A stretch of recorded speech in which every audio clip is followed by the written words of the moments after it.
आज की इस वीडियो में बात करने वाले हैं हम धातु में वैद्युत चालन कैसे होती है और क्यों होती है, धातु विद्युत के सुचालक क्यों होते हैं, ये सब भी हम लोग क्या करेंगे जानेंगे। और उसी के साथ साथ बहुत सारे पॉइंट्स होते हैं जो इंपॉर्टेंट्स होते हैं, जैसे कि इलेक्ट्रॉनों का मुक्त पथ क्या होता है, फ्री पाथ ऑफ इलेक्ट्रॉन्स क्या होता है, औसत मुक्त पथ क्या होता है, मीन फ्री पाथ क्या है, श्रांति काल यानी रिलैक्सेशन टाइम क्या होता है, अनुगमन वेग या अपवाह वेग यानी ड्रिफ्ट वेलोसिटी क्या होता है। और इसी के साथ साथ एक पॉइंट और जानना है, मुक्त इलेक्ट्रॉनों का तापीय या उष्मीय वेग क्या होता है। यानी ये 6 पॉइंट्स आपके लिए बेहद जरूरी है, जो कि आपका ये जो चैप्टर है इलेक्ट्रिक कंडक्शन या वैद्युत चालन, उस चैप्टर को पूरा समझने के लिए। तो चलिए हम बात करते हैं धातु में वैद्युत चालन कैसे हो पाता है। आप सभी ये जानते होंगे जो धातु होता है वो किस चीज से मिलकर बना होता है, परमाणु से मिलकर बना होता है, अणु से मिलकर बना होता है। अगर हम एक छोटे से टुकड़े के हिस्से की बात करें,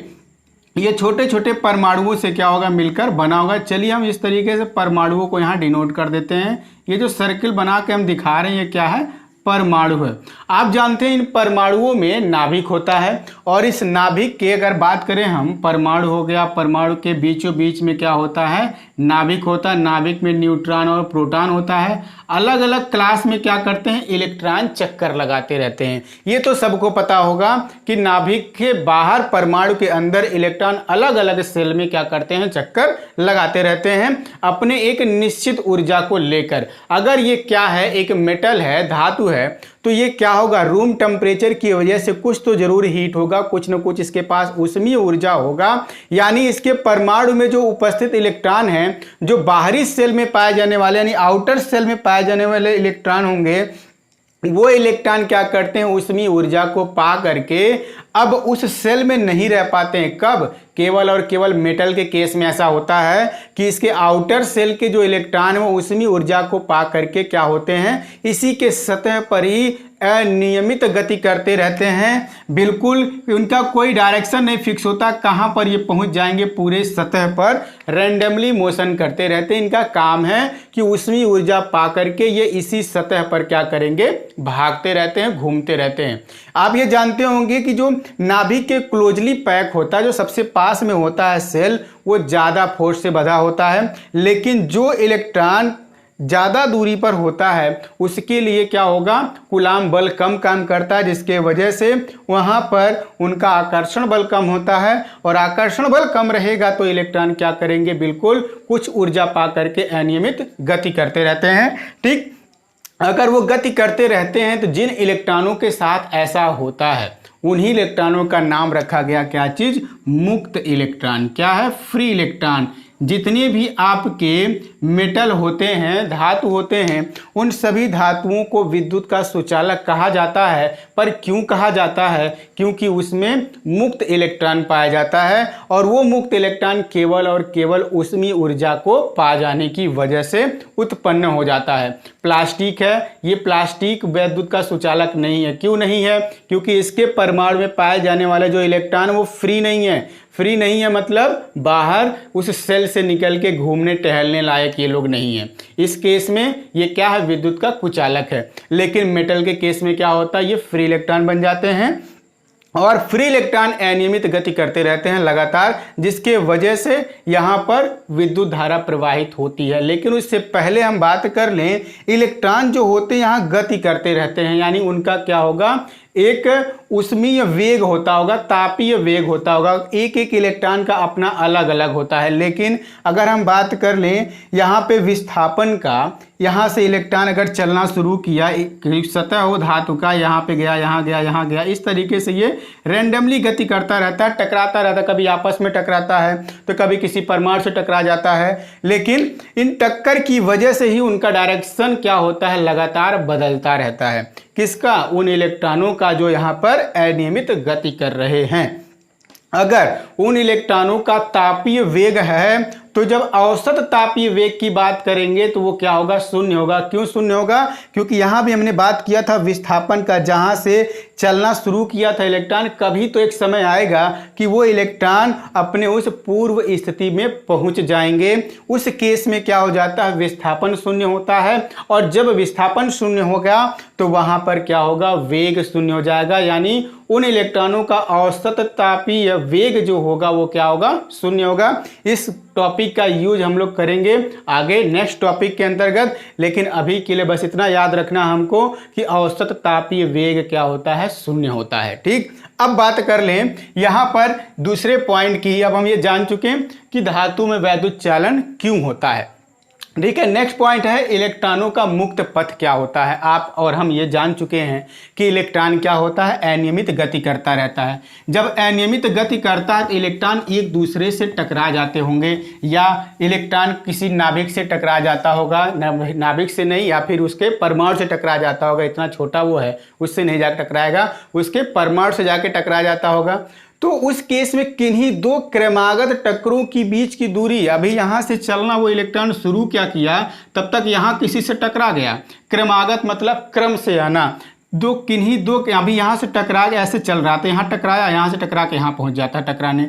तो किन्हीं दो क्रमागत टक्करों की जो बीच की दूरी होगी उनसे हम क्या कहते हैं, इलेक्ट्रॉनों का मुक्त पथ कहते हैं। यहाँ ध्यान देने वाली बात फिर है, कौन से इलेक्ट्रॉन वहाँ गए हैं, मुक्त इलेक्ट्रॉन गए हैं। तो किन्हीं दो क्रमागत टक्करों की जो बीच की दूरी होगी वो क्या कहलाएगी, इलेक्ट्रॉनों का मुक्त पथ कहलाएगी।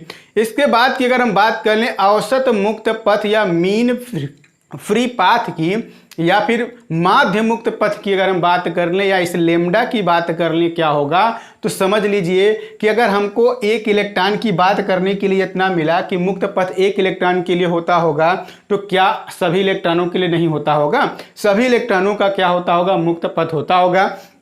अगर उन मुक्त पथों का क्या निकाल लिया जाए, औसत निकाल लिया जाए, मीन वैल्यू निकाल लिया जाए, तो क्या बन जाएगा, औसत मुक्त पथ बन जाएगा। देखिए, मुक्त इलेक्ट्रॉनों के द्वारा किन्हीं दो क्रमागत टक्करों के बीच तय की गई औसत दूरी, यहाँ पे बात करने वाले हैं किस चीज का, औसत दूरी का।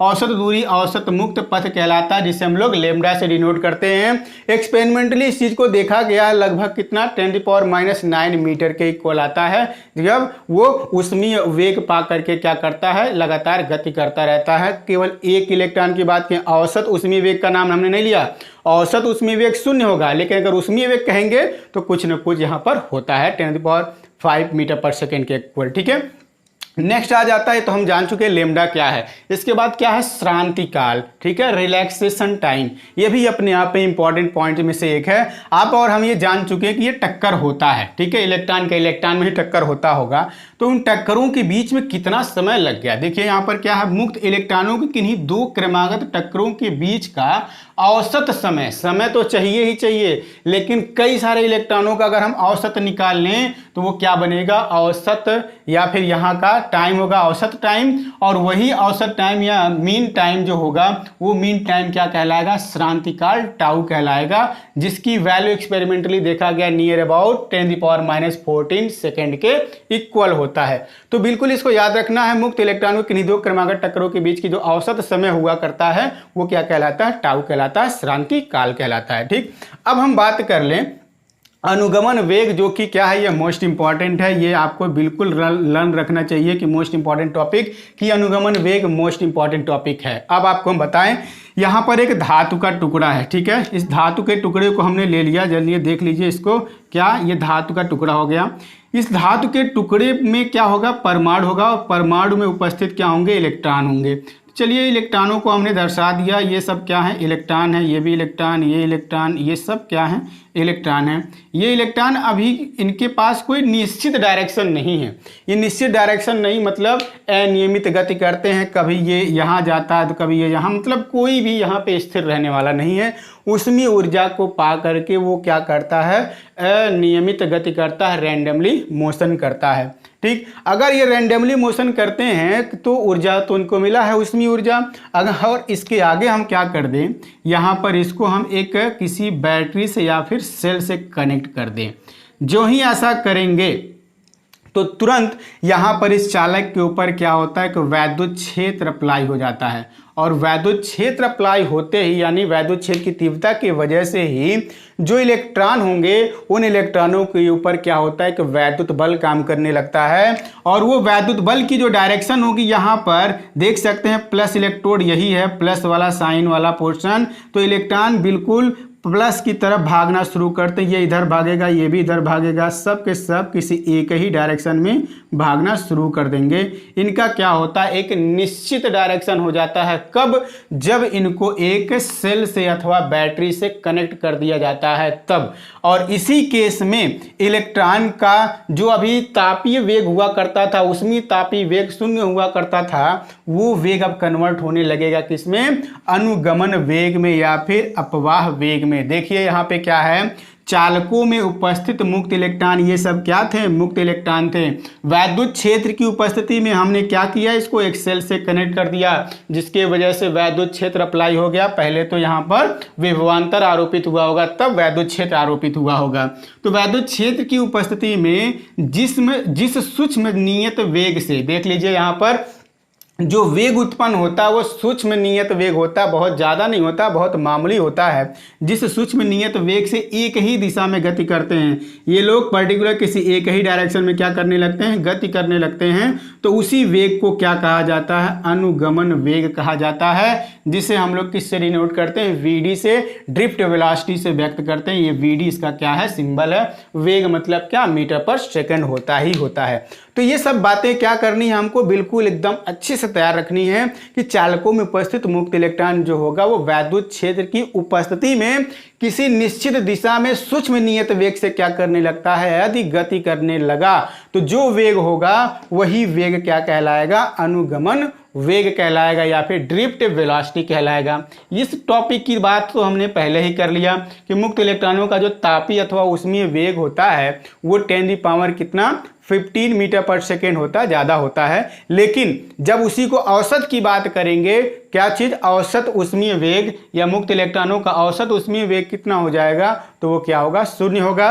अगर हम बात करें n इलेक्ट्रॉन हो इसमें, अभी इसको नहीं कनेक्ट किया गया था, और इसमें कुल कितने इलेक्ट्रॉन है? n इलेक्ट्रॉन है। और n इलेक्ट्रॉन के लिए उसमें वेग पहले के केस में u1 वेक्टर और u2 वेक्टर और ऐसे ही डॉट डॉट un वेक्टर है। तो यहाँ पे औसत उसमें वेग जो हो जाएगा वो कितना हो जाएगा? u1 vector plus u2 vector plus u3 vector plus dot dot un vector हो जाता है। और ऐसे कितने लोग हैं? ये लोग कितने इलेक्ट्रॉनों की बात हो रही है? n इलेक्ट्रॉनों की बात हो रही है, और ये क्या होता है? 0 होता है। यानी यहाँ पर जो हम बात कर रहे थे औसत ऊष्मीय वेग क्या होता है? 0। तो यहाँ पर ये 0 होता है, और इसी को हम लोग यूज करेंगे नेक्स्ट वाले फार्मूले में, जब हम अनुगमन वेग के फार्मूले को डिराइव करेंगे तब। तो ये बिल्कुल टॉपिक सारे के सारे आसान हैं। तब मिलते हैं नेक्स्ट वीडियो में, तब तक के लिए दीजिए इजाजत, बाय बाय।